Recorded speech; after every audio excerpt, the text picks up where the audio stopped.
Hey Zwifters, welcome back to another Zwift Racing League Recon. This is going to be the third race in ZRL, and we're going to be racing one lap of Wandering Flats. It is going to be the first and only team time trial of this series, and there's going to be one team time trial per series, so this is the only one, and every second counts on this course. Let's get into it. One real quick announcement, I am starting to come up with my 400 subscriber special, so if you have any suggestions, please leave a comment below, and please hit that like, subscribe button. It really helps support the channel, and without further ado, let's get on with it. This is a very simple course, so it should be very straightforward for the team time trial teams, and having a DS is extremely helpful on these courses because it helps you really help with pacing and making sure that you have very smooth rotations and pace line.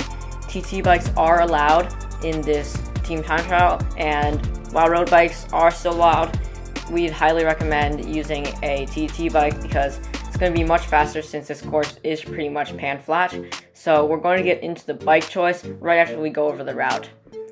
This route is 25.1 kilometers long, 15.6 miles, 145 meters of elevation, 476 feet, and it is in Mercury Islands. It goes through the outer perimeter of Umezi and Nyokio, so it should be a pretty fun course to race, and there definitely are some scenic points if you are looking for some good scenery.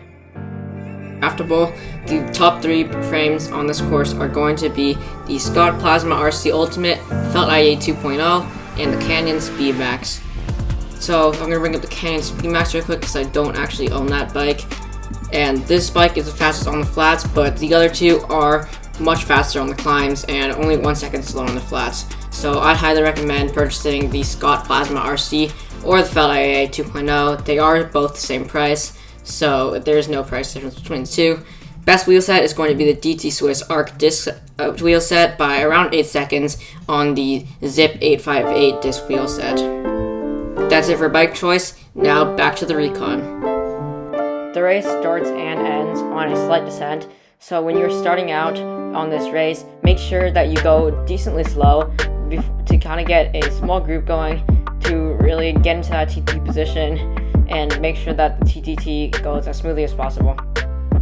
I'd also recommend doing a WTRL TTT this Thursday because if you do, it'll help a lot because getting a feel for that draft from the TT bikes is really important because I've tried myself and I know many others have, and they've all said that it is quite different from the typical TTT draft. So get that sorted out and you should be all good to go.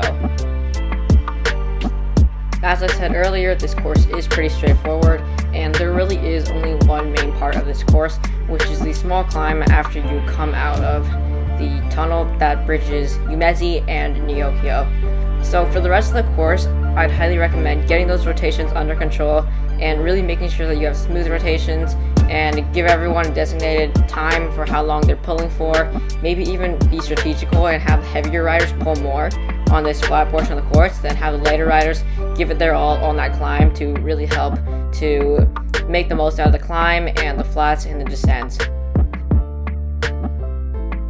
While most of the time is going to be lost or gained on that climb, this flat part is really important, so really just keeping that speed consistent and high is going to be the most important part of the flat portion of the course. So we're going to move on to the climb, and I'm going to give some strategical tips that I have on the climb. One issue with picking up the pace on the climb is that if you have more sprinters or heavier riders who are not as strong on those climbs, they might actually use up all their energy on these flats and not have anything left to keep up with you on those climbs. So I highly recommend doing this very strategically, and maybe if you have 3 riders or 4 riders who are very strong climbers, you could have them kind of just sit in for a majority of the race, have the heavier riders pull almost the entire time, and then once that climb hits, have those lighter riders just go for it, and the heavier riders won't feel pressure to stick with them because they've already done their part earlier on the race. Now, I'd only recommend that for the more elite teams racing in like A1 divisions.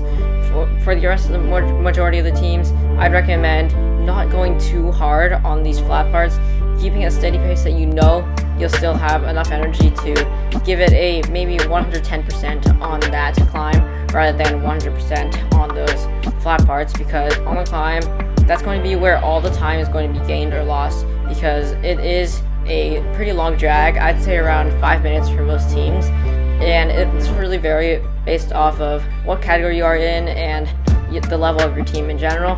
But for those who are just trying to keep it simple, I'd say 1 minute pulls, and on the climb, maybe have your lighter riders do a little bit of a longer pull because they have the higher watts per kilo, and the heavier riders will just be able to draft on that climb. And since it isn't incredibly steep, the draft benefits will still be pretty high.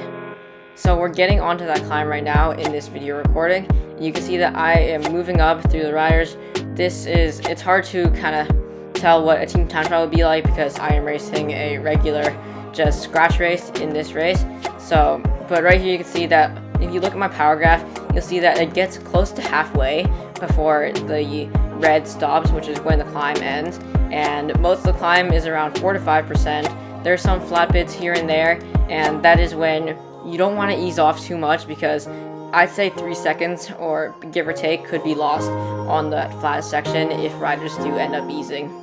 Having one rider keep the pace high on the front will definitely help. It'll push the pace of others. That's kind of what happened in this race. I was being pushed by the other riders.